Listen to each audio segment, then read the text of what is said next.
Hello, ladies and gentlemen. This is William Hindman. Welcome to Just Force 911, where we look at how our public officials do their job or not. You guys, do me a favor, hit the subscribe button if you would, please, and the like and share, and the thumbs up or thumbs down. Let me know how I'm doing, and leave a comment. This one here is do you guys remember about 4 or 5 months ago, the Goon Squad?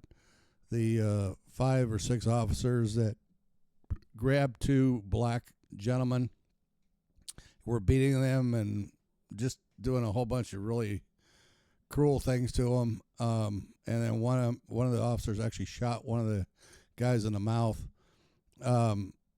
for dating white women. Oh man, you can't make this stuff up.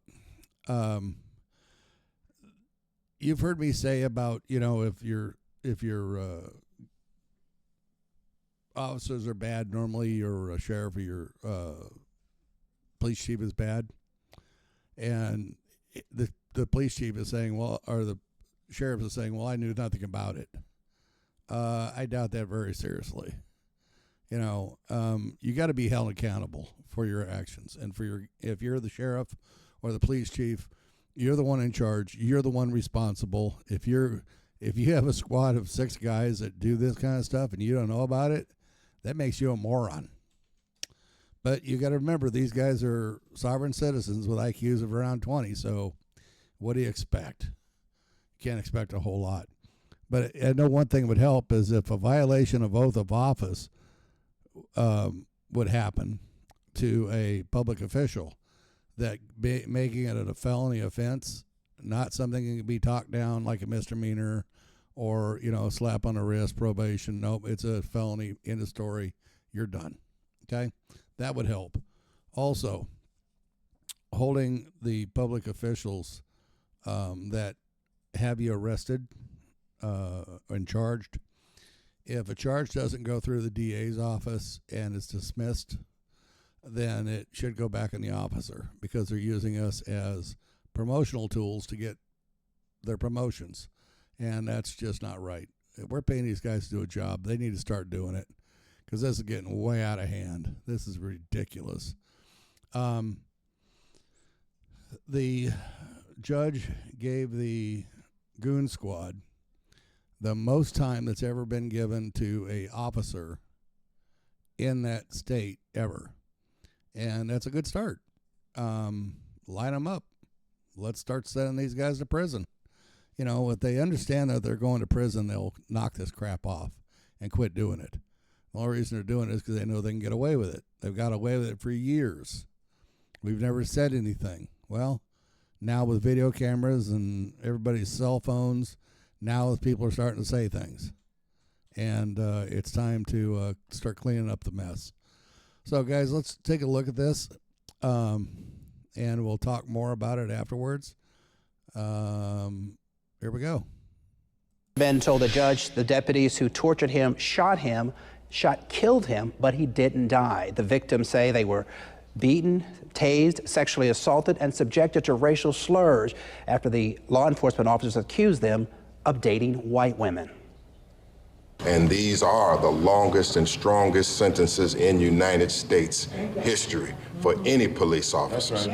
Judgment day for the Goon Squad. 5 disgraced former Rankin County deputies and an ex-Richland police officer sentenced to additional prison time after a judge rejected state prosecutor's recommendation to give the men less time behind bars for abusing 2 black men. Been a long year, man, but it's been a short year. I'm thankful for all y'all, that's been here with us, man, for the ride. All y'all that helped us, with this fight. Victims Eddie Parker and Michael Jenkins speaking out after the judge handed down the sentences.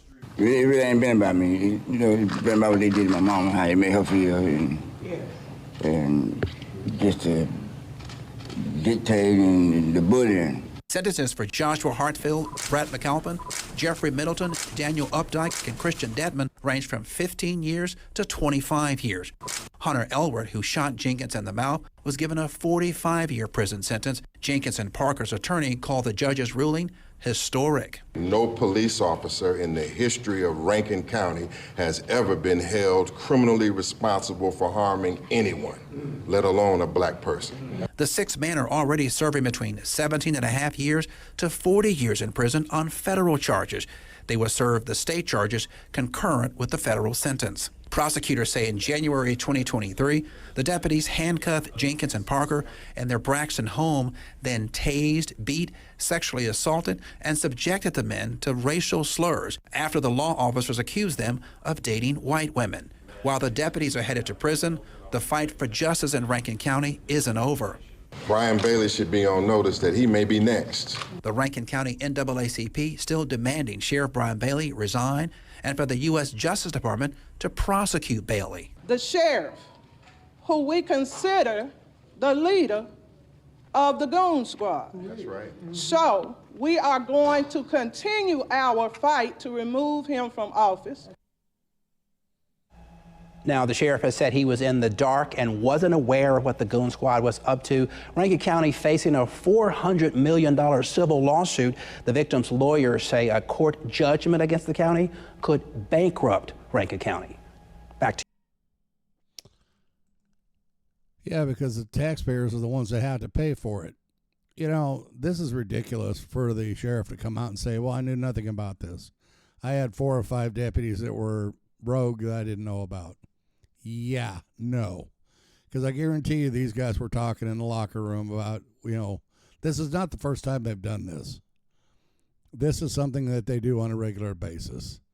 To think this is the first time, no.